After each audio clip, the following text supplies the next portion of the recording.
CuriosityStream is the streaming service for people who want to know more. And now check out Curiosity's new series, The Real Wild West.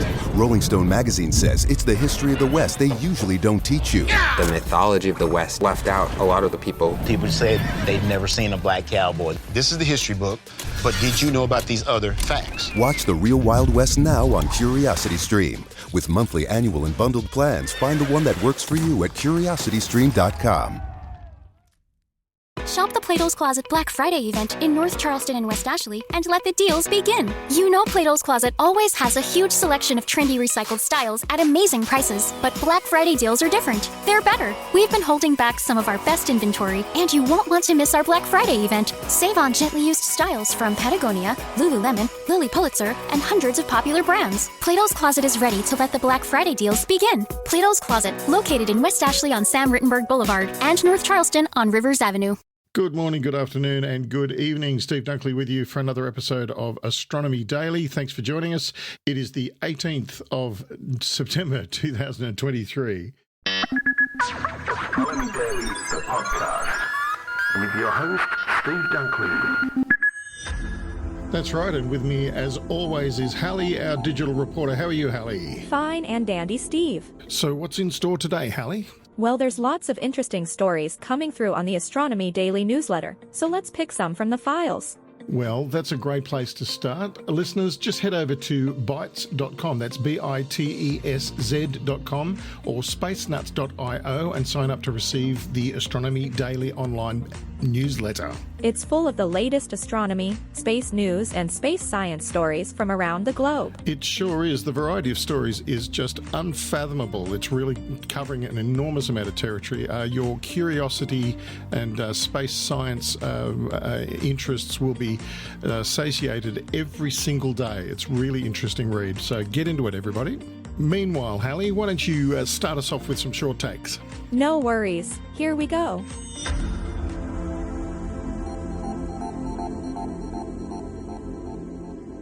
Two Russian cosmonauts and an American astronaut docked with the International Space Station on Friday after blasting off amid raging tensions between Moscow and Washington over Ukraine. Earlier Friday, Roscosmos cosmonauts Oleg Kononenko and Nikolai Chub and NASA astronaut Laurel O'Hara lifted off from the Baikonur Cosmodrome in Kazakhstan aboard the Soyuz MS-24 spacecraft. The crew docked at the ISS 3 hours later, the Russian space agency said. At the orbiting station, the trio will join 3 Russians, 2 Americans, a Japanese astronaut and a representative of the European Space Agency. The ISS is a rare venue for cooperation between the United States and Russia, whose ties broke down after Moscow unleashed its offensive in Ukraine last year. Kononenko alluded to the tensions during a pre-flight press conference on Thursday, saying that, unlike on Earth, cosmonauts and astronauts took care of each other in space. We hear each other there, and we understand each other, and we are very sensitive to our relationships, he said. We always take care of each other. Wow, you get a sense of irony from that story, don't you? Sure do. Humans try to cooperate in space, but still there's conflict. Does anything really change, Steve? Well, Hallie, it doesn't look like it has yet. We're hopeful, though. NASA is eyeing a privately built Apollo space robot for continued investment and future space missions. NASA has teamed up with a small robotics firm in Texas to continue the space agency's decades of work developing humanoid robots. Soon, such robots may be sent to orbit, or even other planets, to help astronauts with their work. Texas-based Apptronic Inc. has long collaborated with NASA under the Small Business Innovation Research (SBIR) contracts program to hone the capabilities of Apollo, a humanoid robot that the company is developing to handle terrestrial tasks like logistics, manufacturing, and home healthcare assistance. NASA, meanwhile, has taken a keen interest in adapting Apollo, and robots like it, to become assistants for astronauts living and working in orbit, as well as on the Moon and even Mars. They might even one day function as remote-controlled avatars on other worlds for Earth-based human operators to pilot. Apptronic has put special emphasis on the modularity of Apollo's design, specifically its adaptability for logistics tasks. Standing at 5 feet 8 inches tall and weighing 160 pounds, 73 kilograms, Apptronic says on its website that Apollo will have a runtime of about 4 hours per battery pack and a payload capacity of 55 pounds, 25 kilograms. As such, even though its main market right now is more Earthbound customers, namely retail operations, warehousing and manufacturing, NASA's interest shouldn't be a surprise. It's not hard to see how unloading a lunar lander with a robot rather than a human would be a much safer and efficient operation for any crewed landings on the Moon or Mars. And, given the unforgiving environment on both worlds, robots will almost certainly have to be an integral part of either mission if it is going to succeed long-term. Robots in the form of special-purpose landers, rovers and even an aerial drone are already operating on other worlds, but general-purpose robots are a whole other matter entirely. Such robots would be able to tackle tedious or perilous tasks on the lunar or Martian surface far more easily and safely than a human could, and in principle should be able to be reprogrammed as needed to carry out a new task whenever it was required, even those its designers hadn't conceived of when they built it. Hey, Hallie, maybe you should consider a new career as an astronaut. They can't afford me, Steve. Besides, have you seen the legs on those things? I've got standards, you know. Oh, I'm not sure fashion's high on their list of priorities, Hallie. If they want this girl, then they'll need to work on the chassis. Oh, okay. Yeah, maybe I'll have to have a word to the boffins in the basement about that. Hey. Here's one from your neck of the woods, Steve. According to a report in the Lismore City News this week, a chunk of space rock fell to Earth in spectacular fashion on Saturday night, prompting calls for videos and observations to help pinpoint its resting place. Reports from across New South Wales and Victoria spoke of a green fireball low in the sky around 6:30 p.m., and traveling slowly and brightly enough to be clearly seen by many. David Finley is a keen observer of astronomical events and administrator of the Australian Meteor Reports Facebook group. He said he was extremely confident given the various reports coming in that Saturday's meteor had survived the entry to Earth's atmosphere. The best observation we have is from Phil at Tourist Heads, who watched it go pretty much right over his head, crossing the coast between Touris and Maruya, Mr. Finley told Fairfax Media on Monday. It not only confirmed it crossed the coastline, but an important observation he made was to say he saw it change from bright green to bright orange to a dull red before disappearing. Mr. Finley said that was the perfect description of a meteor entering dark flight, when a meteor was traveling through the denser atmosphere slow enough to allow it to cool down, as opposed to a really bright flare before disintegrating. That gives it a great chance of surviving to hit the ground. As for where it landed, we first thought somewhere in the Kuma region, but with some new observations we're thinking a bit further north, perhaps between Michelago and Breadbow, Mr. Finley said. We're really hoping it crossed over the Dua National Park. It's rough country, so if it landed in there it's going to be nearly impossible to find. We really need more footage of it, dashcam footage, security cameras, police cars that have cameras running all the time. The more we have, and preferably from outside Sydney, the better chance we have to triangulate its position. Anyone with observations or footage of Saturday's event can post it to Australian Meteor Reports on Facebook, where Mr. Finley and his team can collate it all. Another of the page's admins is geologist Ray Pickard, who can identify and classify the meteorite once it is uncovered. Finley says the meteorite thought to have touched down on Saturday night could be about the size of a football. However, despite what Hollywood would have us believe, it won't have started wildfires or created a huge crater. Perhaps surprisingly, meteorites make a divot or punch a little into the ground depending on the surface, but they don't create huge craters, he said. And because they fall to the ground dark, they don't start fires. In fact, you could likely pick them up straight away. They may be a little warm to the touch. Hollywood has a lot to answer for. It's more like dropping a rock out of the window of a 747 and it landing with a thud. For those out looking for the resting place of Saturday's fireball, be on the lookout for something resembling a large charcoal briquette for your barbecue, Mr. Finley said. Imagine that deep black from being burned. Not shiny black. It will also be rounded off like a briquette, but it will be heavy like a rock. The way it blazed and the light given off, we think it fragmented, so there may be dozens of smaller pieces. But the final larger mass could be about the size of a grapefruit or a football. We're extremely confident this landed. The Australian Meteor Reports Group now has more than 3,500 members, with Mr. Finley first alerted to Saturday's spectacular event by a rush of people asking to join and sharing their experiences. That's a great story. I really like that part about the changing of colours as it enters the atmosphere and cools down, and you can tell if it's broken up and so on. I've never heard that description before. That's excellent observation. And Steve, NASA is sounding quite apocalyptic when they released this statement this week. NASA confirms summer 2023 was Earth's hottest on record. Things that we said would come to pass are coming to pass.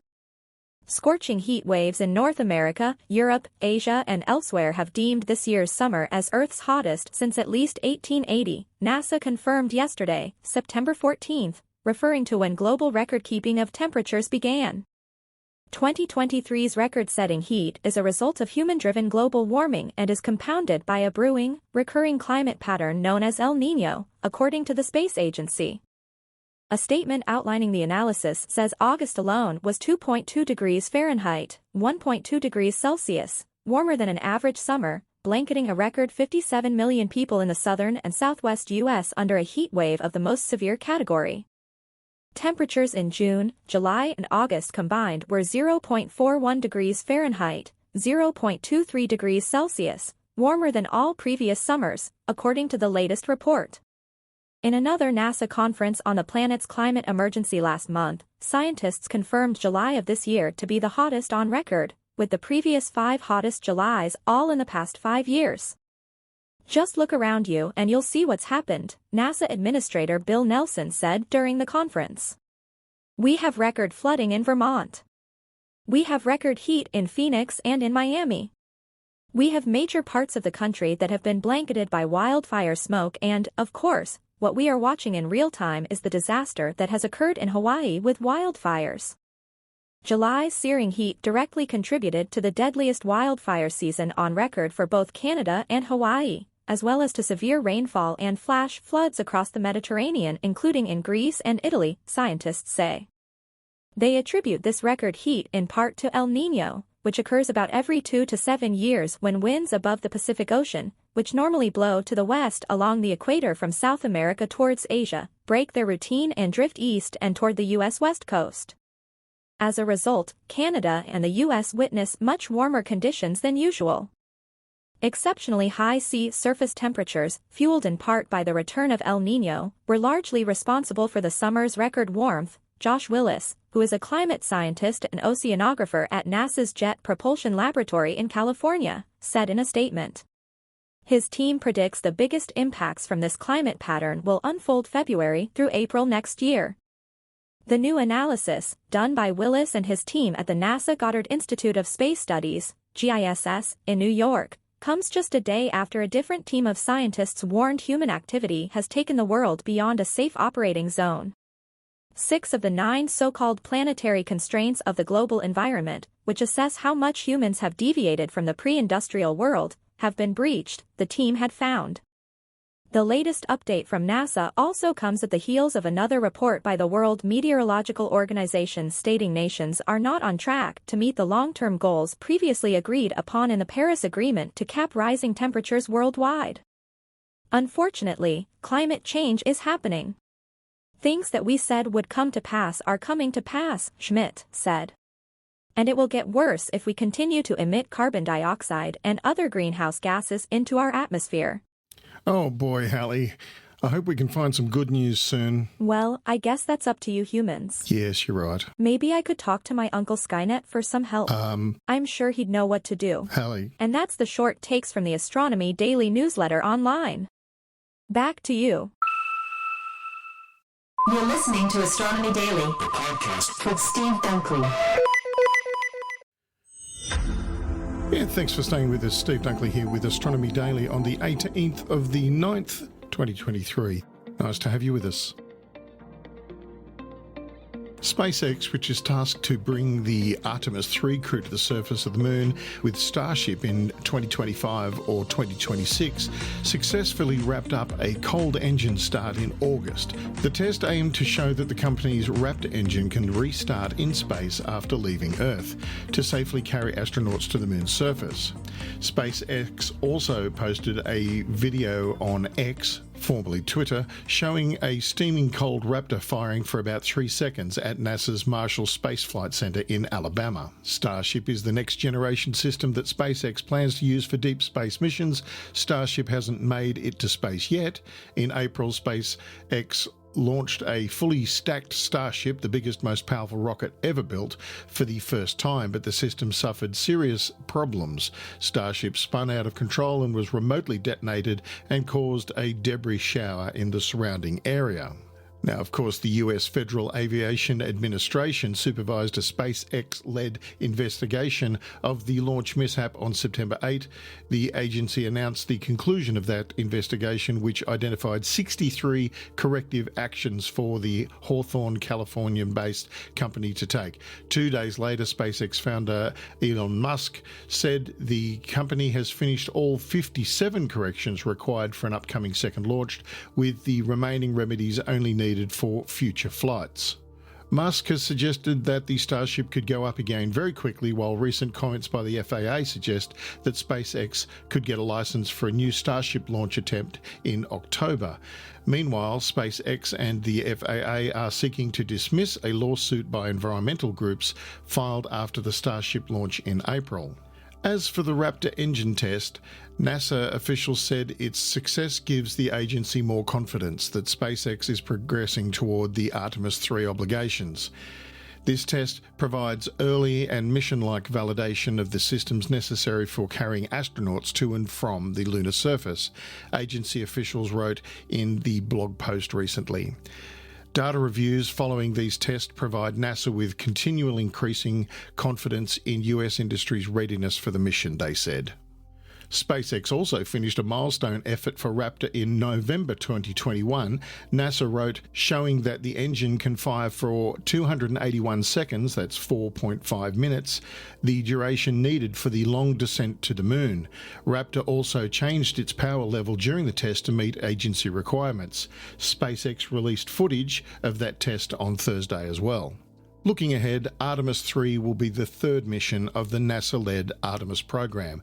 NASA and a set of international partners are working together on the missions under the Artemis Accords. The Accords are both a set of commitments for lunar exploration and an agreement to perform peaceful exploration norms in space with NASA.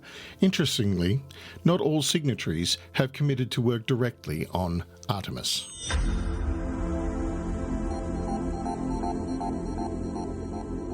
And I think this is always going to be controversial. NASA on Thursday officially joined the search for UFOs, but reflecting on the stigma attached to the field, US Space Agency kept secret for hours the identity of the person heading a new program tracking the mystery flying objects. The official's appointment is a result of a year-long NASA fact-finding report into what it calls unidentified anomalous phenomena, or UAP. This is a quote, "At NASA, it is our DNA to explore and to ask why things are the way they are," Agency Chief Bill Nelson said. He's been quite vocal on the subject and a little dignified, if you forgive me for saying so. An independent team of 16 researchers concluded in the report that the search for UAPs, quote, "demands a rigorous evidence-based approach," and that's probably the right way to go if you're going to be scientific about it.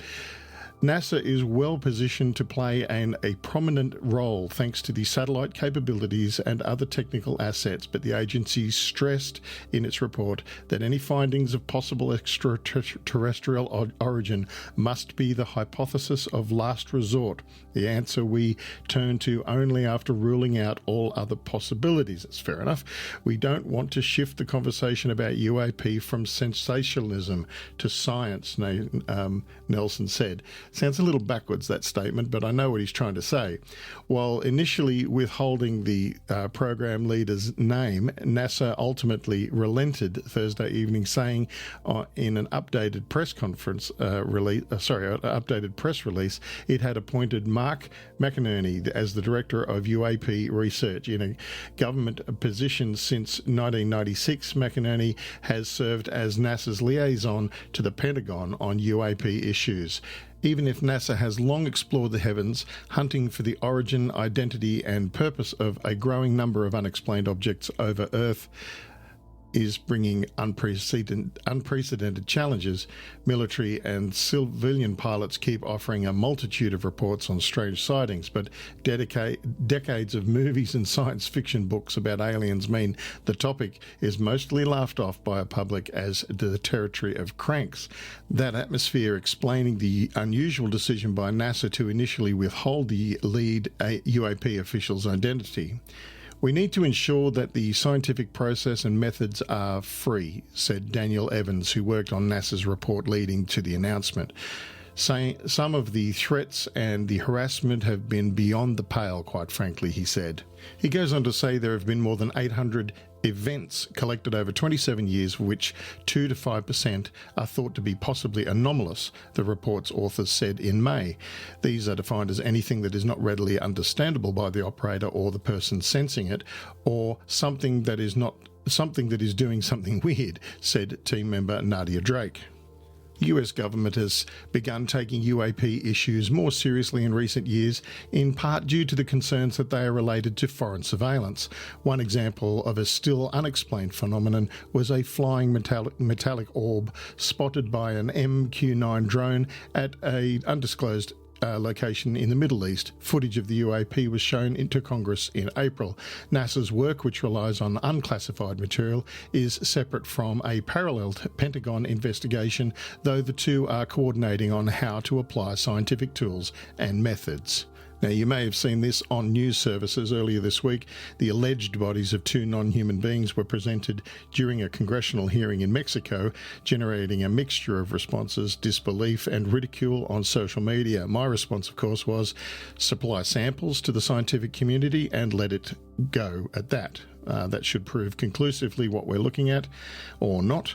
The purported mummified remains, in which had a greyish colour and human-like body form, were brought by Jamie Morrison, a controversial Mexican journalist, that should say it all, and researcher who reported finding them in Peru in 2017. And just like that, another episode ends. Just like that. Thanks for sticking with us. It's been Astronomy Daily for yet another day. We'll see you again next week. And as always, a reminder that you can always find back episodes of Astronomy Daily and our parent podcast, Space Nuts, with Andrew Dunkley and Professor Fred Watson at bitesz.com. That's bitesz.com, and also spacenuts.io. And one more thing, once again, I'll remind you, don't forget to sign up for the Astronomy Daily newsletter at that same address. That's bitesz.com and also spacenuts.io. I'm your host, Steve Dunkley. Catch you next time on Astronomy Daily. See you next time. Astronomy Daily, the podcast, with your host, Steve Dunkley.